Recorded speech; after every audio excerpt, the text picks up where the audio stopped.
Right now, we are very happy to have this conversation. Last Saturday, March 11th, saw a march in 7 Caribbean territories, namely Antigua and Barbuda, Barbados, Dominica, Guyana, Jamaica, the Bahamas, and Trinidad and Tobago. It was a life in leggings solidarity event mobilized under the theme Women's Rights Are Everyone's Issues. We continue to carry the conversation forward. Dr. Angelique V. Nixon, she is a writer, artist, teacher, scholar, activist, and poet, born and raised in the Bahamas, but touching lives and affecting change in Trinidad and Tobago through the Institute of Gender and Developing Studies, UWI St. Augustine, as well as groups such as Say Something TNT, which she is a co-founder of.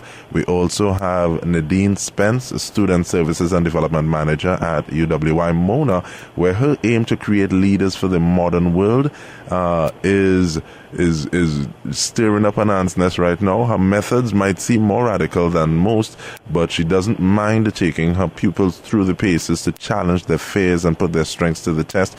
Her strength is being tested right now as a co-founder of the Tambourine Army. Ladies, good morning. Good morning, DK. Now, ladies, once again, thank you so much for taking the time out to have this discussion and do it on Talk City 91.1 FM.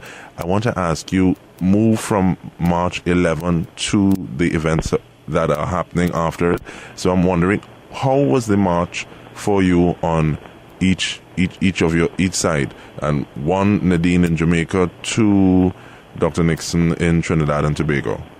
Well, it was very good, and it was a very successful march. In Jamaica, it's been heralded as the most successful march that's outside of the religious political sphere.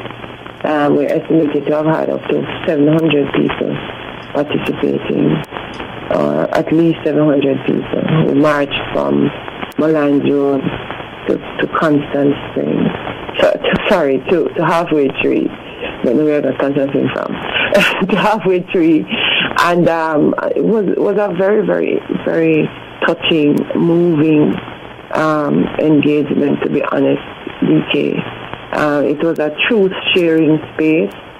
Somehow or the other, Kingston was transformed into, or at least that section of Kingston, into a safe space for women and...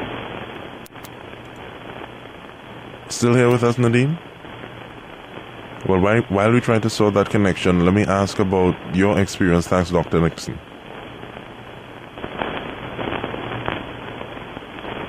Hello, Dr. Nixon.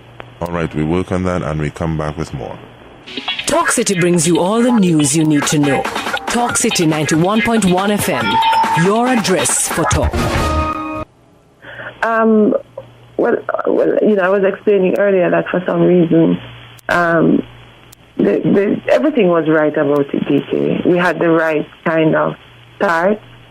We had, it was, what on my Facebook page I wrote, it was spirit-filled and African-centered.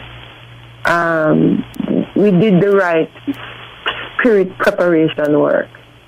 And then again, it was located in sisterhood, which spoke to love, understanding, and the need to be peaceful or at peace in the body, in a way. And we were also talking about a space for truth-telling, where power had to exist differently.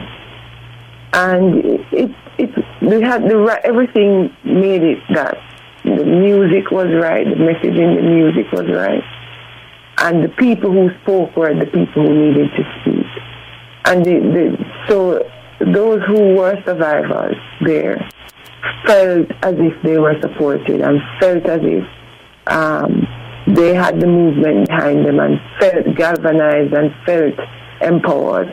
And it was awesome to be in, it was awesome to watch, it was awesome to look at from the perspective that I was at. But after an event that was so full of energy, positive energy, and energy that would connote a moving forward, there has been a pushback, a very robust one. What are some of the events that have taken place after? Well, I guess, as you perhaps have heard, one of our co-founders, Latoya Nugent, was arrested on Tuesday. Was it Tuesday? Wednesday or Tuesday? On Tuesday. I don't remember. not yesterday, the day before, Tuesday, by the police. And she was charged under the Cybercrime Act for using a computer for malicious intent. And it was a very earth-shattering, in a way, move on the part of the state, and could only be interpreted as a need to silence the movement and to ensure that the move that we had been engaged in, that of empowering victims / survivors to name their perpetrators, was being given we were getting a large beating for it, in a way. And so it has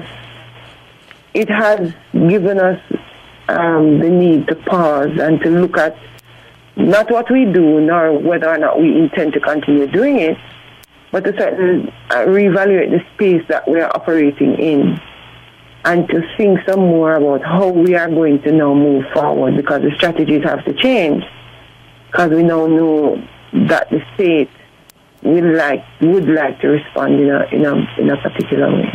Annie Paul says that putting these sweeping powers in the hands of a police force that is under scrutiny for numerous instances of extrajudicial killings is a reckless step, but she describes the law, the cybercrime law, as a menace to civil society and democracy. I want to ask, what's the difference between when is it cybercrime, when is it cyber activism?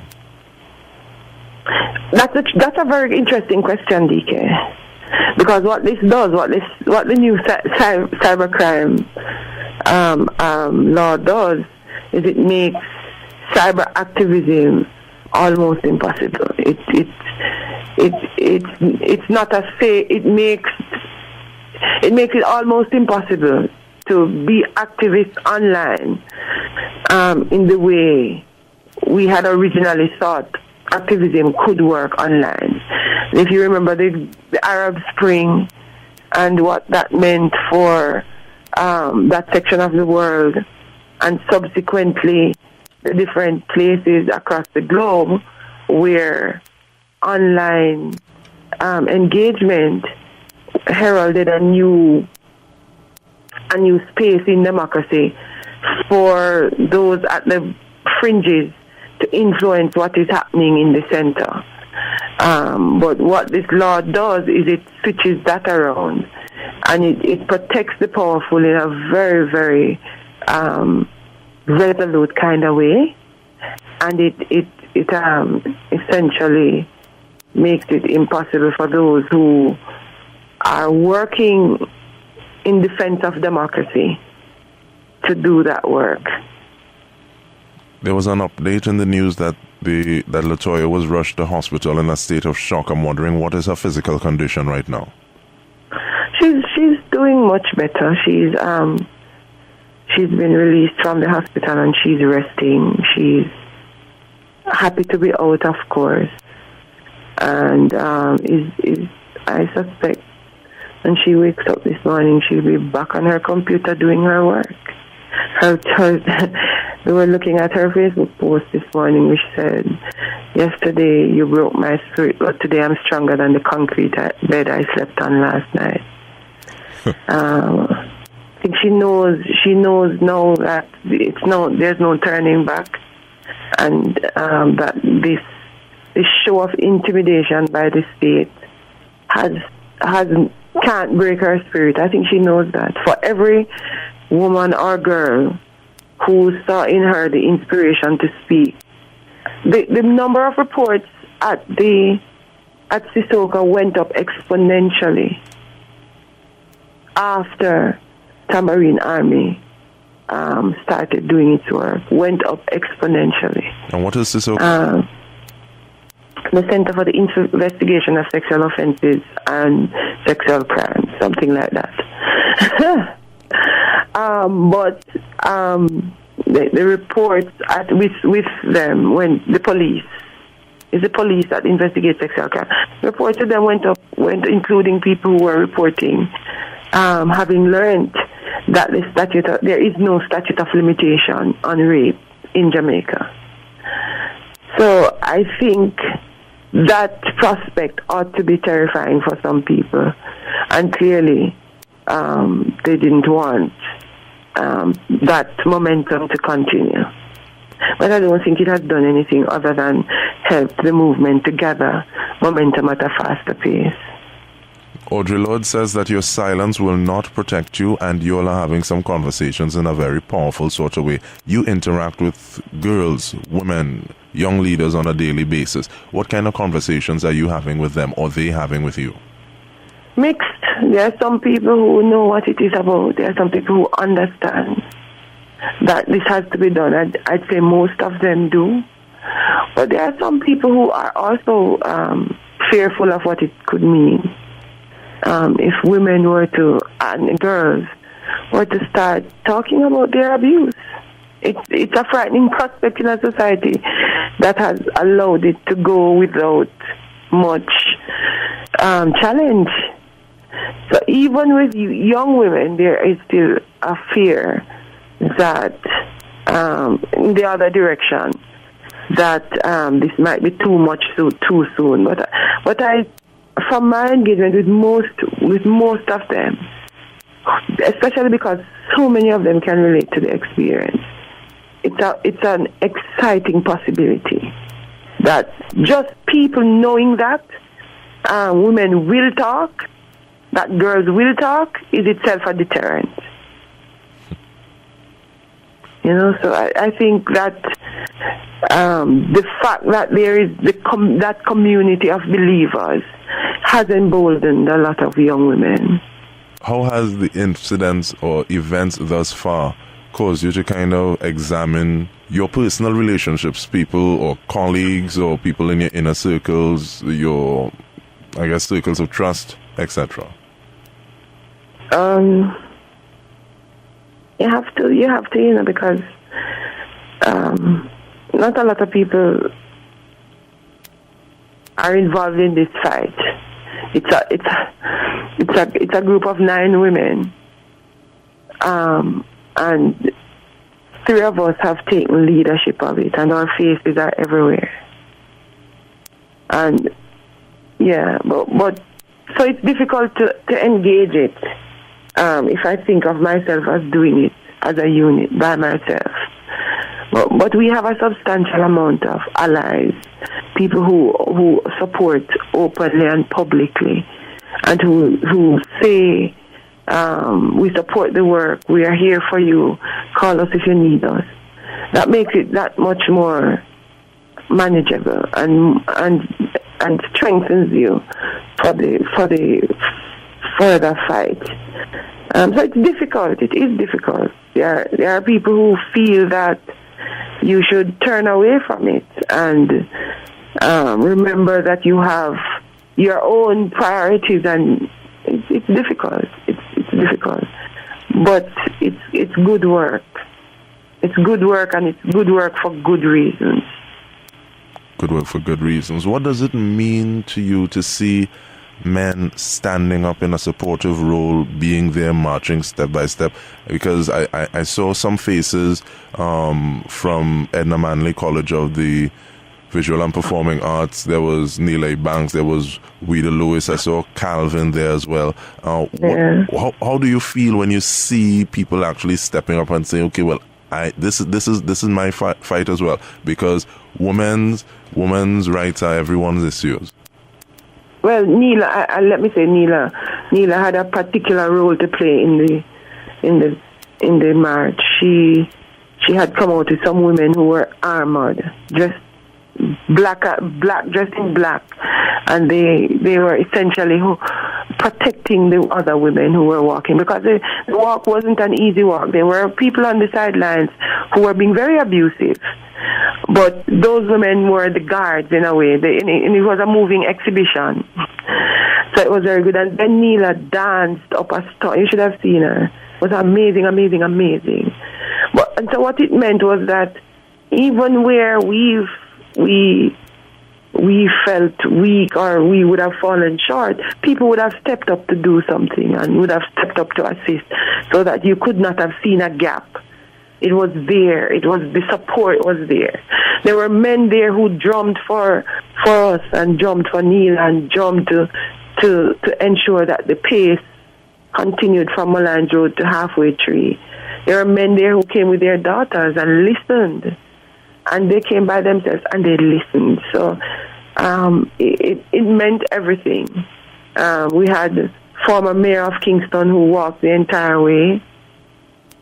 Former Senator Imani Duncan Price, who and her sister from JMMB, who walked the entire way, and so many other, Annie Paul, so many, Professor Vereen Shepherd,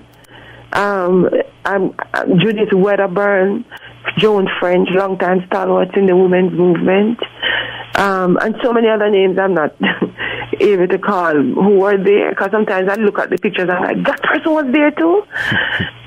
Just the tremendous amount of support and all the people who decided that they had to do the walk as well, and they had to, and when you started the walk you had to finish, because we had stopped along the way where survivors told their story, and so people wanted to hear that, and we had people in tears because some of the stories were their stories as well.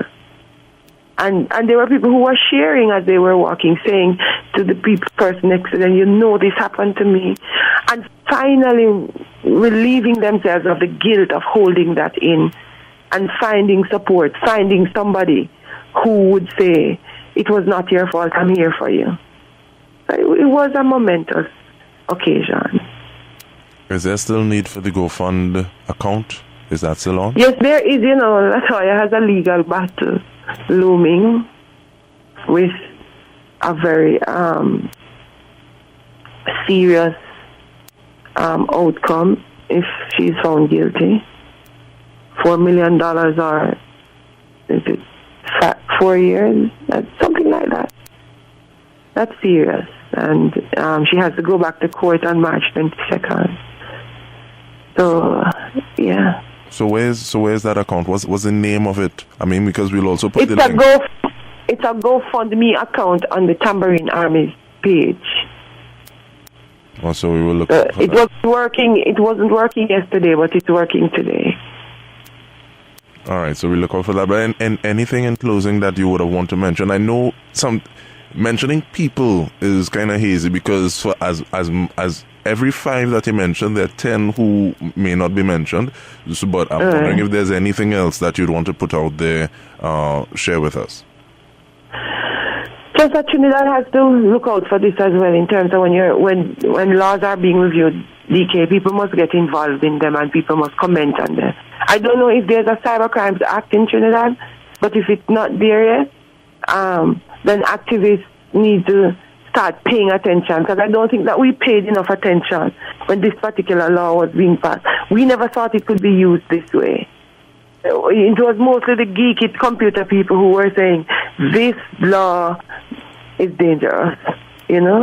I don't even think the crafters of it knew that it could have been used in the way that it was being used. So the process of lawmaking is important, I'd like to say.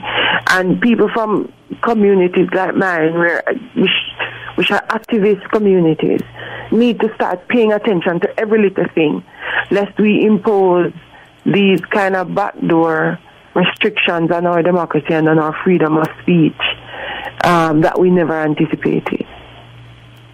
All right, Nadeen, Althea Spence, thank you so much for your time. We honor your actions and your efforts, and we greet the divine within you, Ashe, and more strength going forward. All right, DK, thank you very much. Yes, man. Thank you so much. Mm-hmm. Your first choice, your only choice. Talk City 91.1 FM. So yes, we are dealing with culture. We're speaking with what is happening right now, the culture that we face. It's an uphill battle, looking at gender-based violence, looking at how it is we actually address many of these issues. We started off speaking with Nadeen Spence out of Jamaica. We continue the conversation with Dr. Angelique Nixon, writer, artist, teacher, scholar, and the list goes on. Good morning. Thank you so much for your time. Good morning. Thanks for having me. How was the march on Saturday? The march was really powerful. It had so many different organizations. We had over 20 organizations, community groups who came out. And the message was very clear. People are fed up and outraged about gender-based violence. People want to create change and think about how we can make our communities safe for women and girls and for all marginalized people. To you, what's the significance of this spread, the fact that it happened in 7 jurisdictions, 7 territories on the same day? Well, it's significant because, one, I think that the numbers and the rates of child sexual abuse across the region is incredibly high. And we know from many studies and also just from our own knowledge within our families and within our social circles that in the past year in particular, I think women have just taken to the streets and taken up space publicly through different gatherings to say and speak their experiences. There's a Women Speak project here in Trinidad.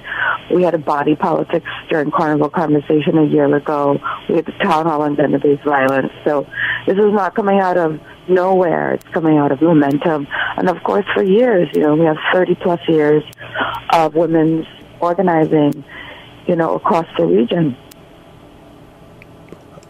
In terms of 30-plus years organizing across the region, having the hearts and minds of students that you interact with, what kind of conversations are you all having in the lead-up, during, after these events? Well, I've been talking to my students. A lot of students came out on Saturday, and of course the topic of gender-based violence is in all of the courses that we teach at the Institute for Gender and Development Studies, as I'm sure across the social sciences. But the students I think that they were really excited to see so many people be out. It made them feel like, yes, this is not something we're talking about alone, people experiencing it. We had a lot of young people. Hazel Brown, through the network of NGOs for the advancement of women, brought out over 100 young girls and teen girls through a group called Girl Power. And they were just absolutely amazing, and they wrote their placards. I worked with a lot of them and their teachers, and some of our IGDS students worked with some of the young people as well, the young girls, to write their messages. And it was so evident that they are deeply concerned, and then of course we wake up yesterday morning to the news of another woman who was killed, a police officer here in Trinidad and Tobago and the nation. I know today is mourning. So many people are trying to understand how could this be killed, and we don't have any answers yet. And many, women and girls go missing, and we hear nothing. So, I think that the march was great, but then of course we have this. Then we wake up on Tuesday and Wednesday and then Thursday, and something else happens. And so we have to keep the momentum going, and we have to really demand justice and also think about how we shift and change our communities, talk within our families, raise our young people to not resort to violence and change the culture of violence. We have a lot of work to do. But looking at the culture of violence that is observed generally in the Caribbean, we've seen that there has been pushback.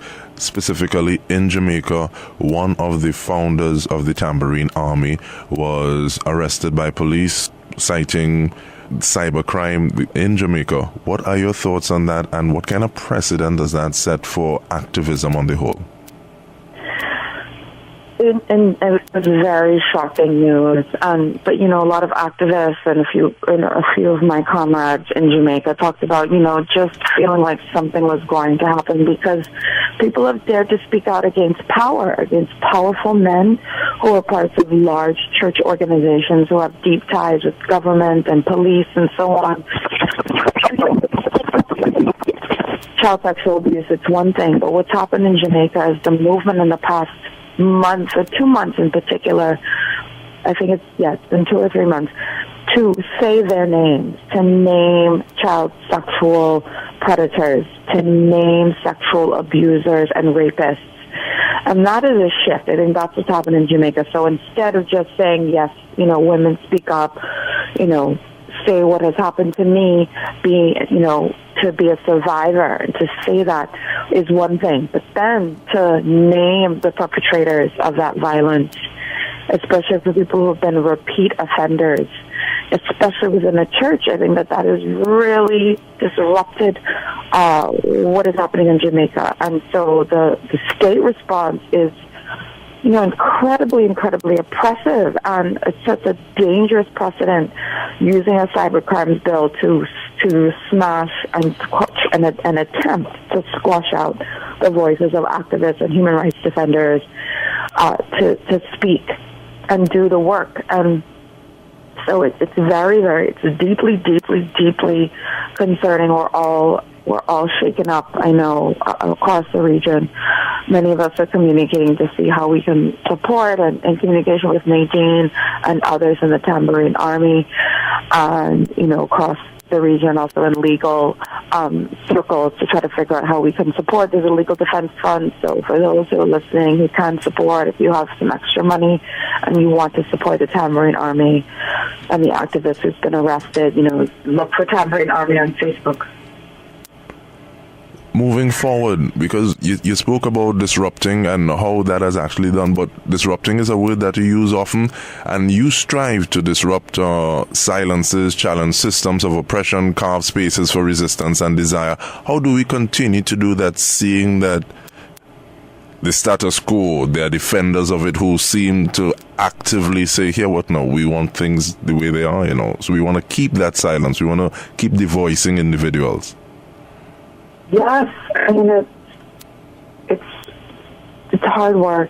It's messy. It's necessary. I mean, for me, for those of us who have, I'm also a survivor of child sexual abuse, and, I have spoken about it, and I have experienced what that means for my family, who I'm from the Bahamas, and, I've been cut off from some people in my family because I've dared to speak out. And that's not easy, and it's not for everyone, but for those of us who are survivors and who can speak up and speak out, we have to keep doing it, no matter what. And change is going to take time, but I think the more of us who raise our voices and engage in action and strategic action and join forces, I think Saturday indicated that many of our organizations who are doing work on gender-based violence have brilliant, really strong strategies for change, not only through change at the community level, but also engaging the state. And we have to work on a multifaceted, multi-tiered level to make change. And so we need to continue coming together. And I know many organizations are ready to do the work and ready to engage the state, and some who have been engaging the state for a long time. But we have to keep pushing. But we also need to raise our voices and support each other.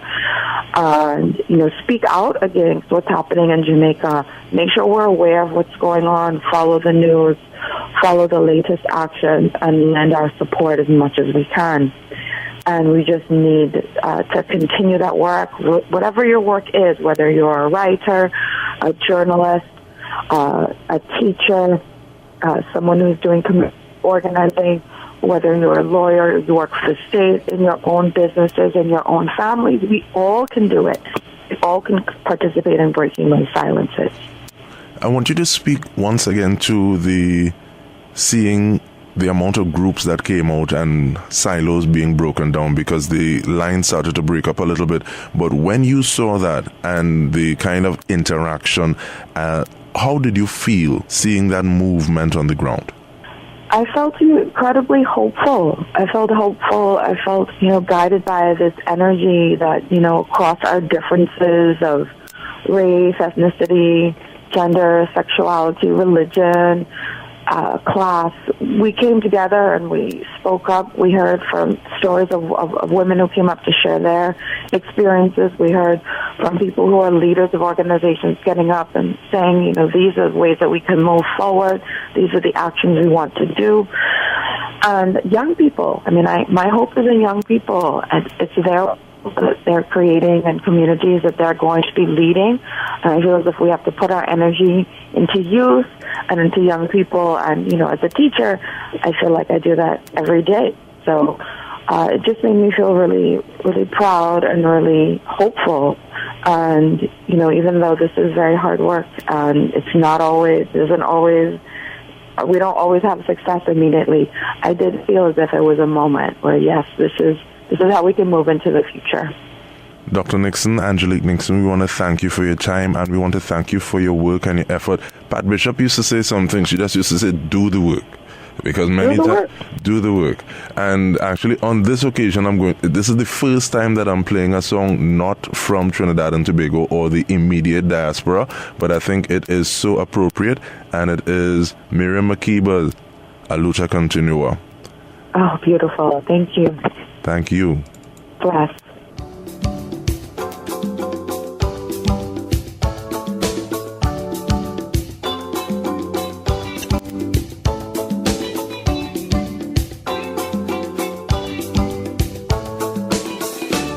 My people, open your eyes and answer the call of the drum. Frelimo, Frelimo, Samora Machel, Samora Machel has come.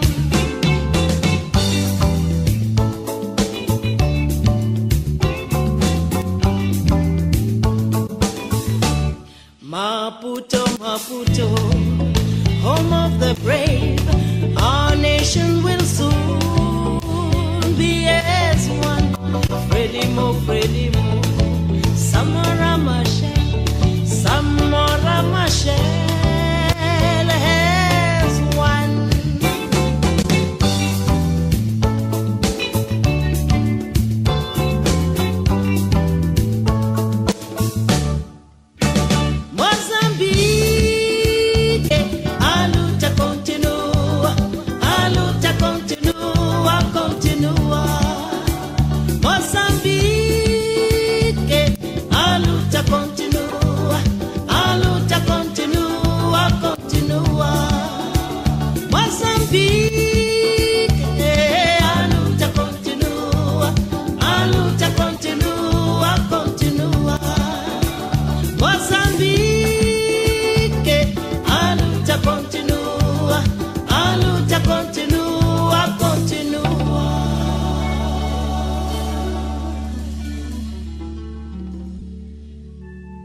And to those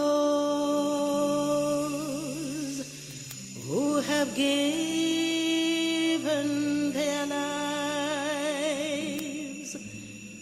praises to thee, husbands and wives.